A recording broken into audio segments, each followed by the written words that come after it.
El gobierno de los Estados Unidos ha guardado mucho sigilo en lo que se refiere a sus grupos y operaciones secretas que, poco a poco han ido saliendo a la luz, como es el caso de la NSA, que entre el año 2013 al 2015 demostró la vigilancia que principalmente las agencias de inteligencia de Estados Unidos, en colaboración con otros países aliados, han estado ejerciendo de manera masiva sobre la población mundial.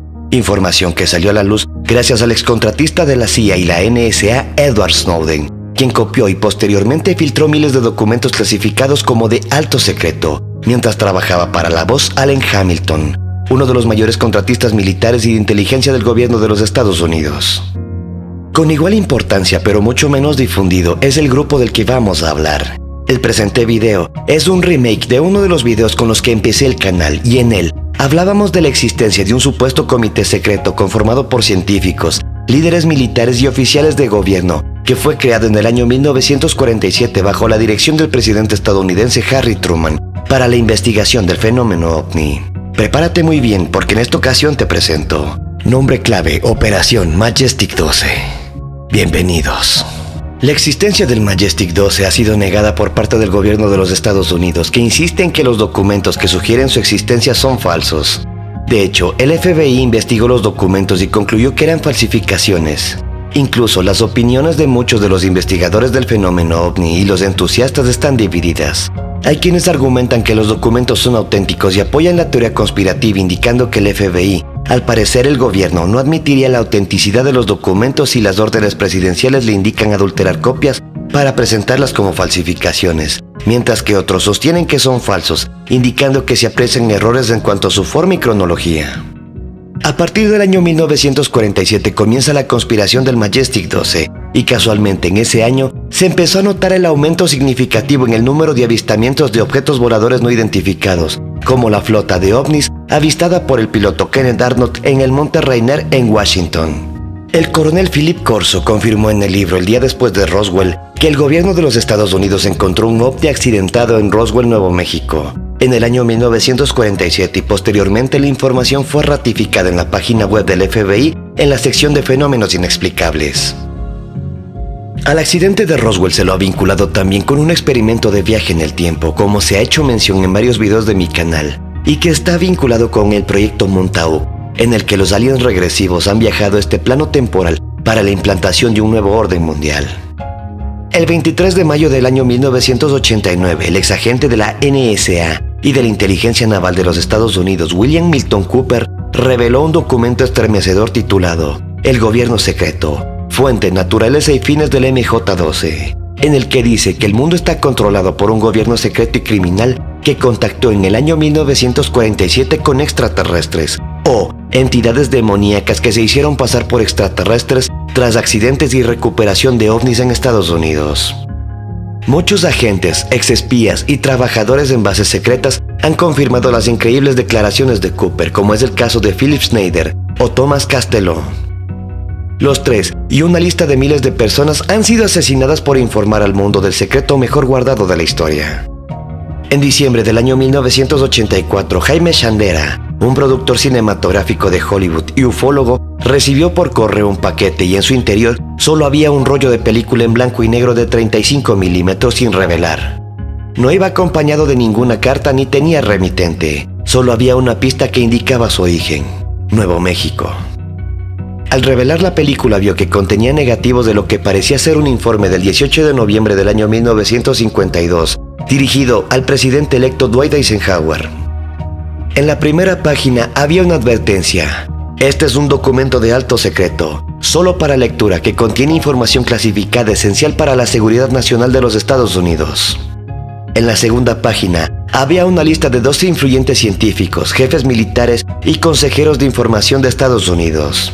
Hasta la tercera página no se apreciaba con claridad el tema del documento: el hallazgo de un platillo volador accidentado y de varios cuerpos de seres extraterrestres en las afueras de Roswell, Nuevo México, el 7 de julio del año 1947. La última página del documento era un memorando del presidente Harry Truman dirigido al ministro de Defensa James Forrestal, de fecha 24 de septiembre del año 1947. En él, Truman daba instrucciones a Forrestal para que pusiese en marcha la operación Majestic 12, pero sin dar ningún indicio de qué podía ser. Por sí solo este memorando no tiene sentido, pero al leerlo junto con el informe del año 1952, la historia parece clara. En julio de 1947, una nave aérea en forma de disco se estrelló cerca de Roswell y los militares hallaron entidades biológicas extraterrestres. Cuando el presidente Truman fue informado del accidente, autorizó al ministro de Defensa Forrestal a formar un comité que se hiciese cargo de la situación. En el año 1952, cuando Eisenhower fue elegido presidente, se puso en su conocimiento la Operación Majestic 12. El informe contiene una lista de 12 miembros del comité y una descripción de los detalles del accidente. El párrafo final hace hincapié en la necesidad de evitar a toda costa que cunde el pánico y confirma que el gobierno está ocultando la verdad sobre los ovnis. Pero la cuestión es, ¿son auténticos estos documentos? Entre los ufólogos hay división de opiniones sobre este tema. En el campo pro-Majestic hay investigadores como el físico nuclear Stanton Friedman, quien ha dedicado muchos años a la investigación de este tema, y los ufólogos Bill Moore y Jaime Shandera. Para acrecentar aún más el misterio que rodea al Majestic 12, durante los últimos años han llegado otros envíos a los buzones de los investigadores. El primero era una tarjeta postal enviada a Bill Moore en el año 1985. Expedida en Nueva Zelanda, sugería que buscase en los archivos nacionales de Estados Unidos unos ficheros recién desclasificados. Moore y Shandera sí lo hicieron, y se encontraron un memorando que confirmaba la existencia del Majestic 12, escrito por Robert Cutler, asesor especial de Eisenhower en Seguridad Nacional y dirigido a Nathan Twining, jefe del Estado Mayor y de la Fuerza Aérea de los Estados Unidos. Entre los años 1992 y 1996, otro ufólogo recibió varios documentos relativos al Majestic 12, que compartió con Friedman, y ahí se demostró que habían dos que parecían auténticos. El primero es una orden breve dirigida al general Nathan Twining concerniente a sus actividades durante el viaje que realizó el mes de julio de 1947 a Nuevo México, el lugar del supuesto accidente extraterrestre. El segundo documento es un memorando para el presidente Truman, dictado por el ministro del Estado Mayor George Marshall y dirigido al viceministro.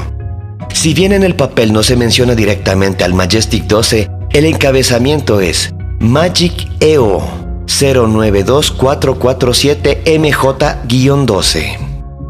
El documento del Majestic 12 más espectacular fue enviado por correo en el año 1994 a Don Berliner, un veterano ufólogo y escritor científico.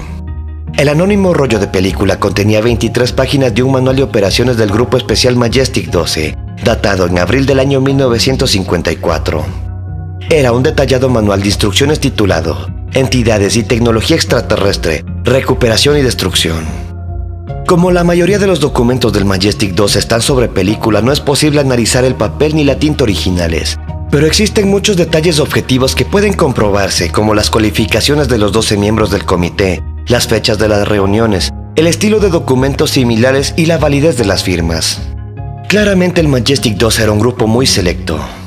Además del ministro de Defensa, habían 3 directores del servicio secreto, un general de la Fuerza Aérea, un general del Ejército, el ministro del Ejército y 5 de los científicos más influyentes de Estados Unidos. Se trataba de lo mejor en las comunidades militar, científica y de información de Estados Unidos. Si alguna vez existió un grupo gubernamental supersecreto relacionado con el fenómeno ovni, podría haber sido este. El único miembro del Majestic 12 que parecía estar fuera de lugar era Donald Menzel, un astrónomo de la Universidad de Harvard. Había escrito 3 libros y muchos artículos contra el fenómeno ovni. Todos los miembros excepto Menzel eran conocidos por tener acreditaciones de alto nivel de seguridad y, como Menzel constaba en la lista del Majestic 12, los investigadores pensaron que el documento era falso. Sin embargo, en abril del año 1986, Stanton Friedman hizo un importante descubrimiento. Consiguió tener acceso a los documentos de Menzel depositados en el archivo de la Universidad de Harvard y averiguó que este astrónomo estuvo relacionado durante 30 años con la Agencia de Seguridad Nacional. Profundizando más en sus indagaciones, Friedman también descubrió que Menzel tenía una acreditación ultrasecreta de alto nivel en la CIA, que realizaba trabajos consultivos de muy alta clasificación para muchas corporaciones importantes de Estados Unidos, que mantenía estrechas relaciones con los otros científicos del grupo Majestic 12 y que asesoraba al gobierno en muchos proyectos secretos.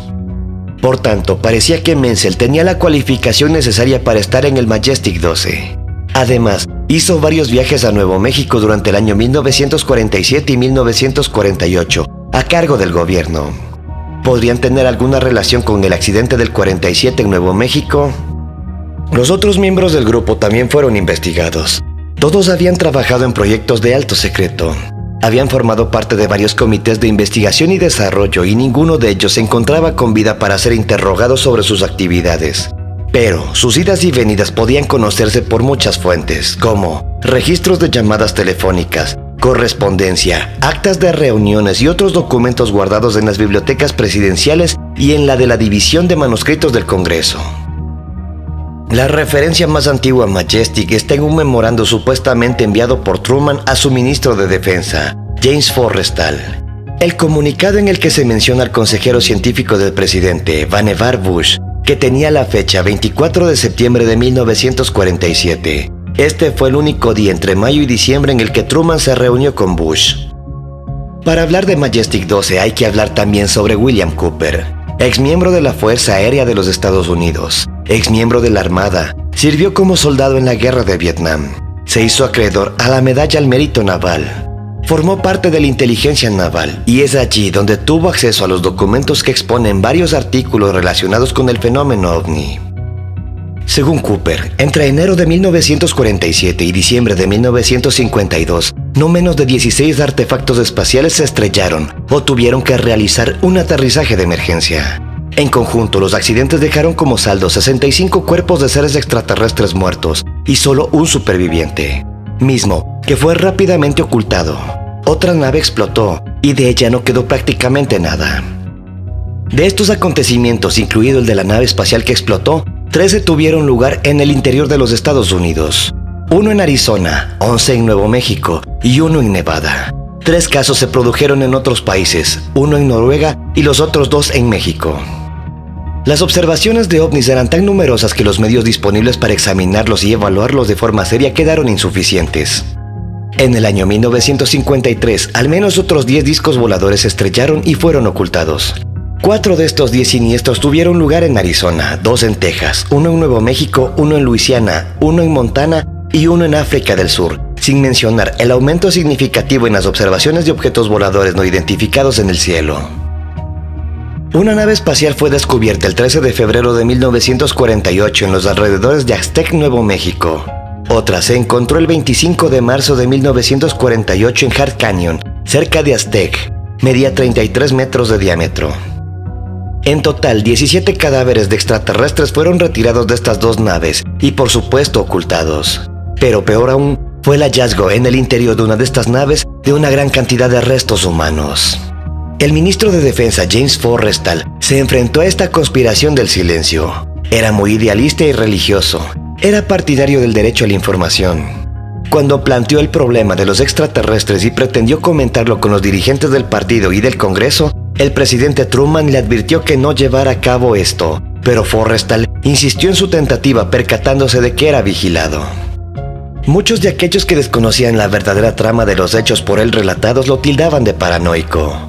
Más adelante se difundió la noticia que Forrestal, a consecuencia de una depresión nerviosa, habría ingresado al Centro Médico Naval Nacional de Bethesda. La realidad, no obstante, era que se tenía miedo que Forrestal hablara de más y era necesario aislarlo y desacreditarlo.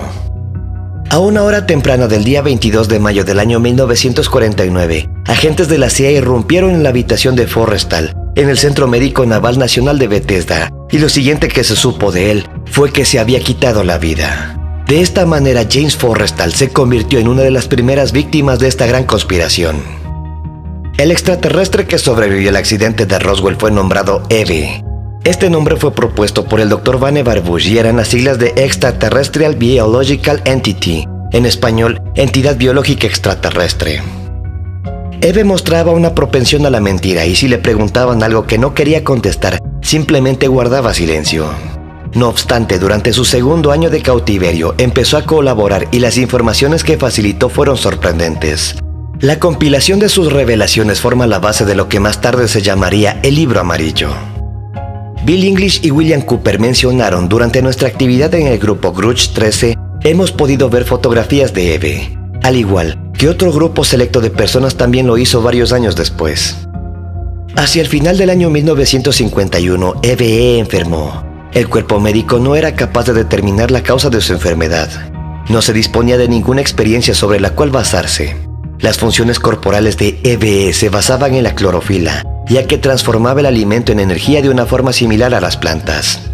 En consecuencia se decidió llamar a un botánico, el Dr. Guillermo Mendoza, especialista en botánica, y este fue el encargado de velar por la salud de EVE. El Dr. Mendoza hizo todo lo que pudo para salvar la vida de EVE, pero este falleció a la mitad del año 1952. De esta manera, el Dr. Mendoza se convirtió en el primer especialista en biología de los extraterrestres, simultáneamente mientras también se realizaba el intento infructuoso para salvar la vida de EVE. Y con el fin de aprovechar esta situación para ganarse los favores de una especie tan superior a la nuestra, los Estados Unidos empezaron a principios del año 1952 a enviar al cosmos llamadas de ayuda, llamadas que nunca fueron contestadas, pero el proyecto se mantuvo como una señal de buena voluntad. Posteriormente se lograron contactos por radio gracias a la utilización de un lenguaje binario de computadora, que permitieron al proyecto Sigma, así como a otro nuevo proyecto denominado Plato, organizar un aterrizaje que permitió un contacto directo con seres extraterrestres. Se permitió al proyecto Plato el establecimiento de las relaciones diplomáticas con los extranjeros del espacio.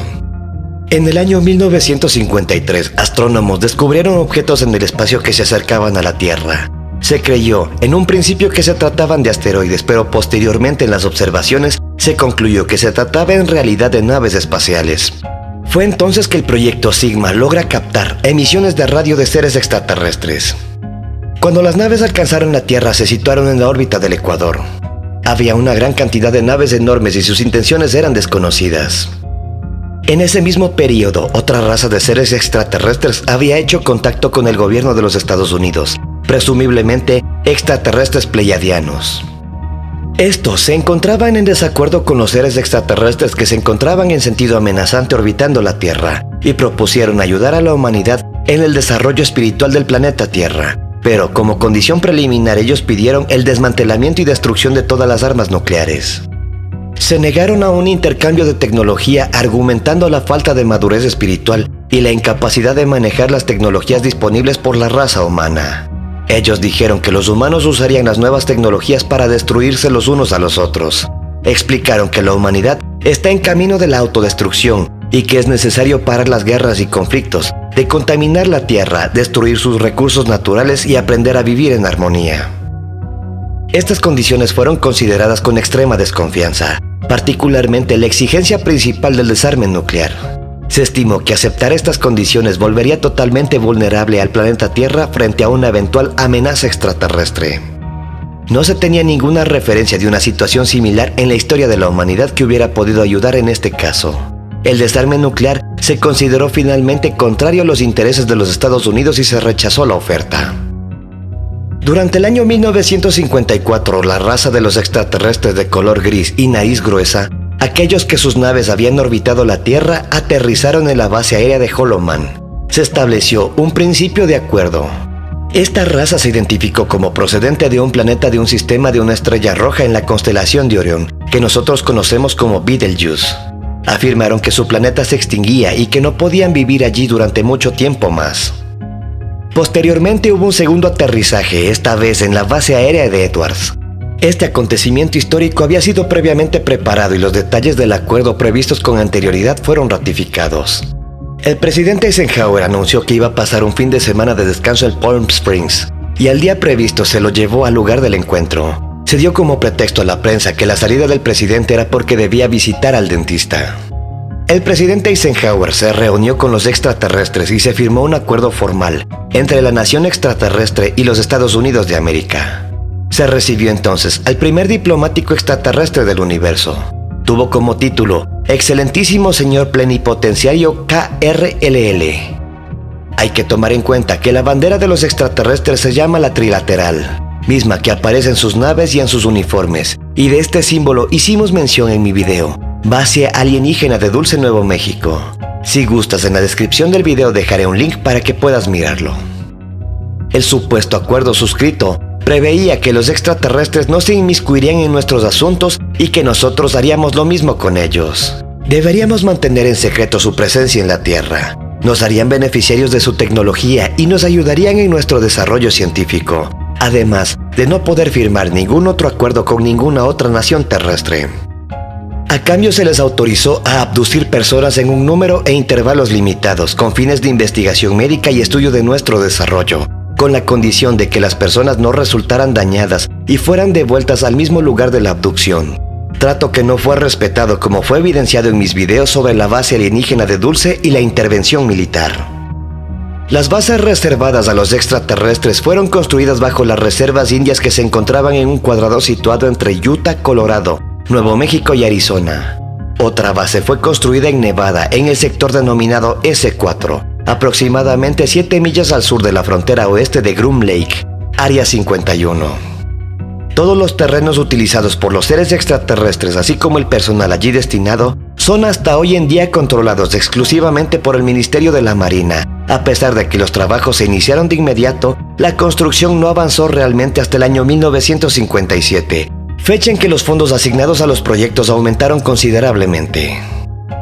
Los documentos calificados en un principio como secretos se convirtieron inmediatamente en estricta y altamente confidenciales. Se puso sobre ellos un velo de silencio aún más espeso que el del Proyecto Manhattan. En los años que siguieron, estos acontecimientos figuraron entre los secretos mejor guardados de la historia. Durante los primeros años, la Fuerza Aérea y la CIA fueron los organismos que ejercieron exclusivo control del velo de silencio sobre los extraterrestres. De hecho, la CIA se denominó Grupo Central de Inteligencia cuando se fundó por orden presidencial, coincidencialmente en el año 1947, y tenía como misión exclusiva asegurarse de la existencia de los extraterrestres. Solo fue después de la abolición de la Ley sobre la Seguridad Nacional que se le denominó CIA, y con el Consejo de Seguridad Nacional NSC se constituyó para controlar a los servicios secretos y más concretamente la actividad extraterrestre en la Tierra. Bonus track. Esta noticia es del 26 de abril del año 2019 y hace mención sobre el incremento en los avistamientos de objetos voladores no identificados en zonas controladas por el ejército estadounidense y han llevado a la Armada a establecer un nuevo protocolo de acción. Hasta ahora, era común que este tipo de incursiones fueran ignoradas y, cuando un oficial dejaba registro, no se hacía ningún seguimiento o investigación exhaustiva. Las autoridades aún están trabajando en el borrador que establecerá las nuevas directrices que deberán obedecer los pilotos y otros profesionales cuando vean fenómenos aéreos inexplicables, como los llaman los militares. Desde que se supo hace un par de años que el gobierno de Estados Unidos financió un programa secreto para investigar ovnis entre el año 2007 y el 2012, el interés de los congresistas por acceder a la información más detallada al respecto también ha aumentado. Han habido varios informes de aeronaves no autorizadas o no identificadas que han entrado en nuestro espacio aéreo en los últimos años, explicó la Armada a través de una declaración al periódico digital Político. También explicaron que han recibido varias solicitudes de información de congresistas, por lo que los funcionarios han tenido que entregar informes elaborados por altos funcionarios de inteligencia naval y por pilotos que advertían de estos peligros. Por razones de seguridad y protección, la Armada toma estos informes muy en serio e investigan todos y cada uno de los informes. La aparición de ovnis ocurre varias veces por mes, dijo Joseph Grady Shear, portavoz de una de las oficinas de la Armada, a The Washington Post. La Armada ha recibido críticas por prestar relativamente poca atención al fenómeno de los objetos voladores inexplicables y por alentar una cultura en la que el personal cree que hablar de ello podría perjudicar su carrera. Chris Mellon, exdirector de personal del Comité de Inteligencia del Senado, dijo al Post que el protocolo actual consiste en que si aparecen anomalías deben ignorarse en vez de explorarse. En muchos casos, el personal militar no sabe qué hacer con esta información o con los datos satelitales. Ellos ignoran los datos porque no es un avión o un misil tradicional. Es precisamente para evitar este tipo de situaciones por lo que la Armada propone actualizar y formalizar el proceso de información sobre incursiones sospechosas. La nueva inquietud afloró en 2017 cuando The New York Times publicó que el gobierno estadounidense habría gastado decenas de millones de dólares del presupuesto del Departamento de Defensa entre el año 2007 y el 2012 en un programa secreto para investigar ovnis. El Pentágono reconocería posteriormente la existencia del programa avanzado de identificación de amenazas aeroespaciales. Existe un video en la web en el que se aprecia un objeto avistado en San Diego, California, que volaba contra vientos a más de 200 kilómetros por hora. Lo habrían detectado dos pilotos de dos aviones de combate FA-18 Super Hornet de la Armada. Ellos no daban crédito a lo que estaban mirando. ¿Y tú, qué opinas al respecto? En los últimos meses han aumentado el número de avistamientos ovnis alrededor del mundo, y como se hace mención en el bonus track, sobre todo sobre instalaciones militares. ¿Será acaso que nos están vigilando? O como en el video anterior, están adaptando el terreno para un posible contacto extraterrestre masivo con la humanidad. Con estos datos proporcionados te invito a profundizar en el tema, ya que saques tus propias conclusiones. Por favor, compártelas conmigo en la caja de comentarios. Soy André Luis y te dejo mi más desclasificado saludo. ¡Hasta el siguiente video!